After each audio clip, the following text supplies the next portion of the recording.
तो नहीं खाना चाहिए। ऐसा व्यसन है कि खत्म हो जाता है। उसमें लिखा है कैंसर है तो होता है इसको खाने। फिर भी महाराज ये लोग कंट्रोल की खिलाड़ी हैं। और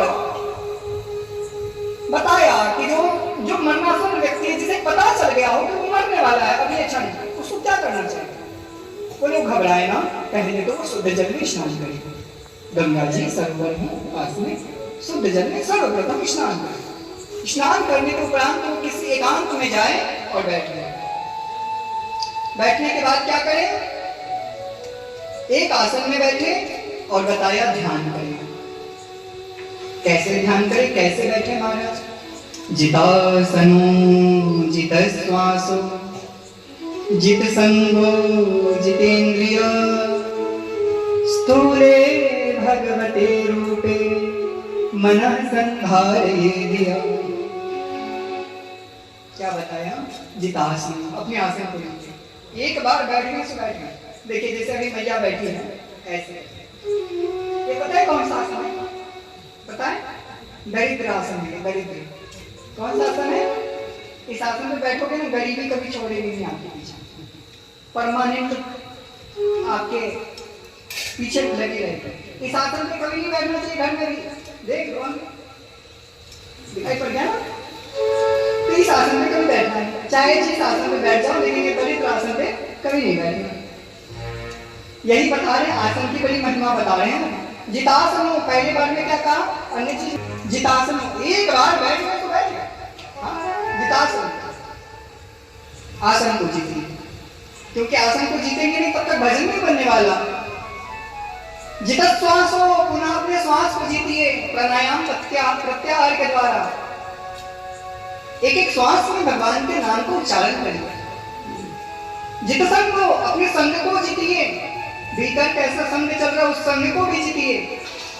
और जितेंद्रिय, पुनः एक एक इंद्रियों को जीतिए। स्थूले भगवते रूपे मनः संधारयेदिया, और स्थिर रूप से परमात्मा का चिंतन करिए। अब इंद्रियों को कैसे जीते? बोले नेत्र सुंदर सुंदर दर्शन करने को मांगते हो तो राधा माधव का दर्शन करवाइए। सुंदर भगवान के पेठाटन का दर्शन करवाइए। मिथिला धाम जनकपुरी ले जाइए, अयोध्या राम जन्मभूमि ले जाइए, वृंदावन बांके बिहारी हो आइए, ऋषिकेश गंगा मैया का दर्शन करिए, केदारनाथ में उत्तराखंड में भगवान भोलेनाथ का दर्शन करिए, गंडकी में महाराज भगवान पशुपतिनाथ का दर्शन करिए। जब सुंदर नेत्र मांगे देखने के लिए तो भगवान का दर्शन करिए, नख से भगवान को निहारिए। जब जिव्या मांगे कि भाई सुंदर हम भोजन पाए तो गोविंद को जो भोग लगाया हो उसी का वो भोग पाए, दूसरा कोई भोग ना ले। जब भी पाए, ज्यादा पाने की इच्छा है, बार बार पाने की इच्छा है तो बार बार भोग लगाओ। हाँ, कोई मना ही थोड़ी, लेकिन ऐसे मत पाओ, भोग लगा के पाओ। तो जिव्या जीत ले। बोले कर्ण बड़े सुंदर सुंदर संगीत सुनने को मांगते हैं, क्या करें? भगवान के भजन सुनाओ, भगवान का नाम सुनाओ। बोले अच्छा नहीं लगता, भगवान का नाम अच्छा ही नहीं लगता, क्या करें? भगवान का नाम जब अच्छा ना लगे ना तो आप यह समझना जैसे किसी व्यक्ति को सर्प काट ले। काटा ही होगा, गांव देहात में अक्सर काटते रहते हैं छोटे मोटे जीव। तो सर्प काट लेता है तो उसे कोई कड़वा चीज खिलाई जाए ना तो मीठी लगती है, और मीठा चीज कड़वा लगता है। हाँ जी, कहना जी, पता है ना? उसको मिश्री खिलाई जाए तो उसकी कड़वी लगेगी, और कड़वी चीज पवाई जाए तो उसको मीठी लगेगी। विपरीत। तो मानो कि आपको भगवान का नाम मीठा जो है वो अच्छा नहीं लगा, कड़वा लगा, तो क्या कहता है? बोले माया रूपी सर्प ने डस लिया। पता तो चल गया कि भगवान का नाम अच्छा नहीं लगा, भगवान की कीर्तन अच्छी नहीं लगी, भगवान की सेवा, संतों की सेवा, संतों का दर्शन ये अच्छा नहीं लगा, तो माया रूपी सर्प ने आपको डस लिया। अब डसा है तो करना क्या है?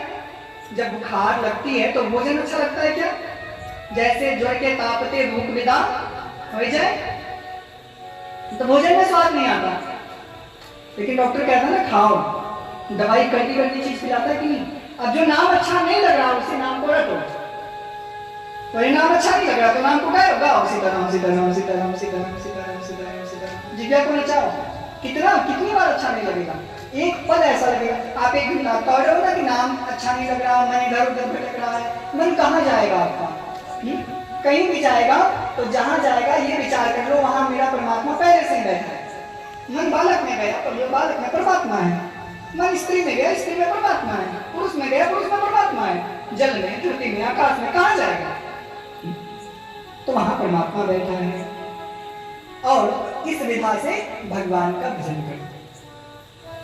पैर जब घूमने को मांगे तो तीर्थाटन करिए, हाथ सुंदर कोमल कोमल छूने को मांगे तो गुरुजनों के चरण को स्पर्श करके दबाइए, माता पिता के चरणों को दबाइए, सेवा करिए। और ये विचार करिए तन का होगा क्या, जितना रगड़ दे महाराज, जितने तन को सेवा में ले लें। ऐसा ना सोचिए कि भाई कोई काम कह दिया, अरे महाराज हमारा तो पीठ पिराए थे, हाँ ऐसे नहीं सोचना है, समझिए। अच्छा हाँ तुरंत कर लो। इस प्रकार से एक एक इंद्रियों को जीतने का बताया। और पुनः क्या कहा, भगवान के नख और सिख निहारी ध्यान में, और नाम भी जब चलता रहे और भगवान का ध्यान भी बनता रहे।